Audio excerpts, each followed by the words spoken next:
আচ্ছা এটার ব্যাখ্যাটা আমি দেই, তারপর যেহেতু এটা ওকে ওকে বলা হয় বউ ব্যবসায়ী, এটা ওটা ও অ্যানসার দিবে, এটা আমি কেন বলবো? আচ্ছা আমি বলি তারপরে বলি। সেটা হচ্ছে আমি আমার ওয়াইফের সাথে ভিডিও করতেছি, অন্য কোনো মেয়ের সাথে না, ফার্স্ট অফ অল এটা। দেন হচ্ছে আমি যদি আমার ওয়াইফ নিয়ে ভিডিও করে চলতে পারি, তাহলে এটা যদি বউ ব্যবসা বলে, তাহলে যাদের ওয়াইফরা চাকরিজীবী আছে অথবা যে কোনো প্রফেশনের সাথে যুক্ত আছে তাদেরকে কি বলবে, এটা আমি তাদের কাছে কোশ্চেন রাখবো।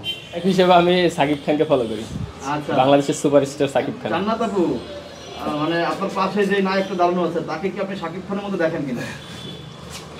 আমার কাছে ও আমার মতোই, আমি কারোর মতো কেন দেখবো? কারণ সে বলেছে তাকে সাকিব খানকে সে ফলো করে, কিন্তু ও ফলো করে, ও যে ওর মতো এটা বলে না, ও ফলো করে এটা বলছে। মানে আপনার চোখে সে সাকিব খান কিনা? সাকিব খান আমার চোখে ওই তো হাই, ও সাকিব খান কেন হবে, ও আমার মতো।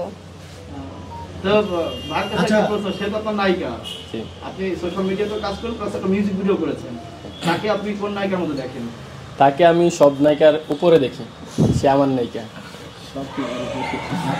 তাকে ছেড়ে অন্য কারোর সাথে কাজ করার ইচ্ছা আছে? না না, বাইরে কারোর সাথে কাজ করার ইচ্ছা নেই আমার। আপনাদের রিলেশন কতদিন টিকবে? আমাদের রিলেশন আজীবন টিকবে, যেদিন মরে যাবো ওই দিনই শেষ। হ্যাঁ, আমরা কিছুদিন পর পর কাপল ব্লকার ডিপোজ হইতেছে, এইটার কারণটা কি? মানে আমরা অনেকে এটা নিয়ে ইয়া করতেছি, বলেন একটু আসলে কেন হচ্ছে এই জিনিসগুলো? ডিভোর্সের ব্যাপারটা যার যার হচ্ছে তাদের পার্সোনাল ব্যাপার, ওইগুলো তার আমরা জানি না।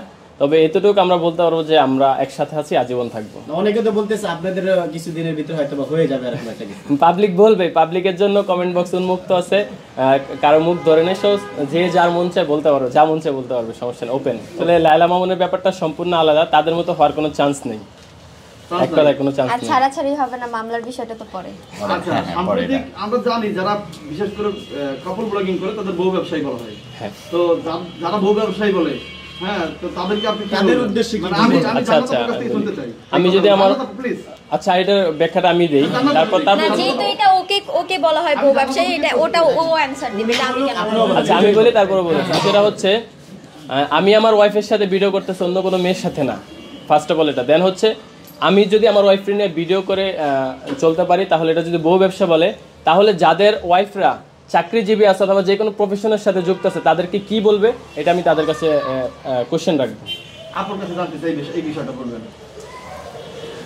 আমি কি বলবো, এটা ওকে বলা হয়, এটা তো আমাকে বলা হয় না। আপনারা কি এনজয় করেন এই বিষয়ে? এক কথায় বলতে গেলে আমি কমেন্ট বক্স দেখি না, আমি কি এনজয় করব? না, আমরা আসলে এই জিনিসগুলো দেখি, এনজয় করি। ফিউচারে অন্য কোনো প্ল্যানিং আছে কিনা? ফিউচারে অনেক প্ল্যানিং আছে, আস্তে আস্তে আগাচ্ছি। এখানে যারা আসবে, এখানে হেয়ার রিলেটেড, মানে চুল কাটা, দাড়ি কাটা, তারপর ত্বকের যে যত্ন, ফেসিয়াল, তারপরে হচ্ছে আপনার আরও কিছু জিনিস আছে যেগুলো আমরা হচ্ছে রিভিল করবো সামনে।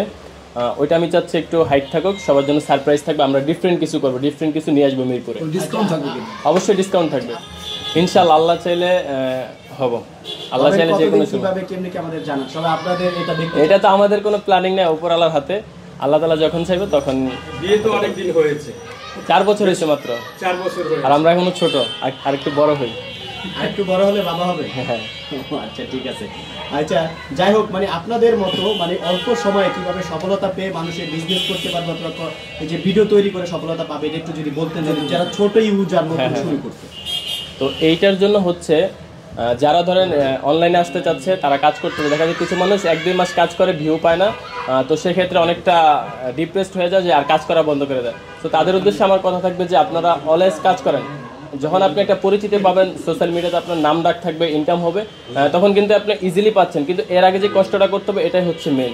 সো আপনার এখানে লেগে থাকতে হবে আর কি, এক কথায় লেগে থাকলে দেখা যায়, একটা ধৈর্য ধরে লেগে থাকলে একটা সময় সফলতা আসবে।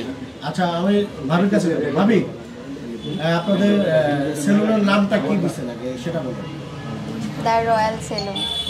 নামটা কার? সরি, দ্য রয়্যাল সেলুন নামটা কার চুজ করা, কে পছন্দ করেছে? আমার হাজবেন্ড পছন্দ করেছে। আপনাদের সেলুনে যেদিন ওপেনিং হবে, প্রথম কাস্টমারের জন্য কোনো কিছু চিন্তা ভাবনা করেছেন? সারপ্রাইজ থাকবে। প্রথম কাস্টমার আমাদের যে হবে, তার জন্য আমরা একটা সারপ্রাইজ রাখবো। তো এইটা আমি এখন বলে দিতে চাচ্ছি না, এটা চাচ্ছি যে সারপ্রাইজ তো সারপ্রাইজই থাকবে। ভাবি, প্রথম কাস্টমারের জন্য সারপ্রাইজ রেখেছেন, এটা কি এখন হাইট থাকবে না ওপেন করে দিবেন? এটা এখন হাইট থাকবে। হাইট থাকবে। এখন আমাদের মধ্যে যদি কেউ হয়, আপনাদের মধ্যে হলো হোক, আর যেই হোক না কেন প্রথম কাস্টমারের জন্য একটা সারপ্রাইজ আছে আমাদের পক্ষ থেকে। দর্শকদের, আপনার দর্শকদের একটু বলে দেন। সো আপনারা যারা আমাদের ক্লায়েন্ট মানে আমাদের সেলুনে আসবেন, আপনাদের জন্য হচ্ছে প্রথম সার্ভিসের উপলক্ষে আমরা একটা সারপ্রাইজ রেখেছি, সেটা হচ্ছে এখন বলবো না, সেটা আপনারা আসলেই বুঝতে পারবেন, অথবা আমরা জানিয়ে দেবো পরবর্তীতে চিন্তা ভাবনা করে ডিসিশন নিয়ে। আপনাদের সেলুনটা কোথায়, লোকেশনটা কোথায়? আমাদের সেলুনটা হচ্ছে মিরপুর 2 শেরেবাংলা ক্রিকেট স্টেডিয়ামের 2 নম্বর যে গেটটা আছে, ভিআইপি গেট, মানে ভিআইপি যে গেটটা দিয়ে ইন হয় সেই গেটের ঠিক উল্টো পাশে 2 তলা, বিল্ডিংয়ের 2 তলা। এটা কি জানুয়ারি মাসে উদ্বোধন হবে? হ্যাঁ, জানুয়ারি মাসে আশা রাখছি 20 তারিখের পর আমরা যে কোনো একদিন ডেট ফিক্স করে আমরা উদ্বোধনটা করে ফেলবো।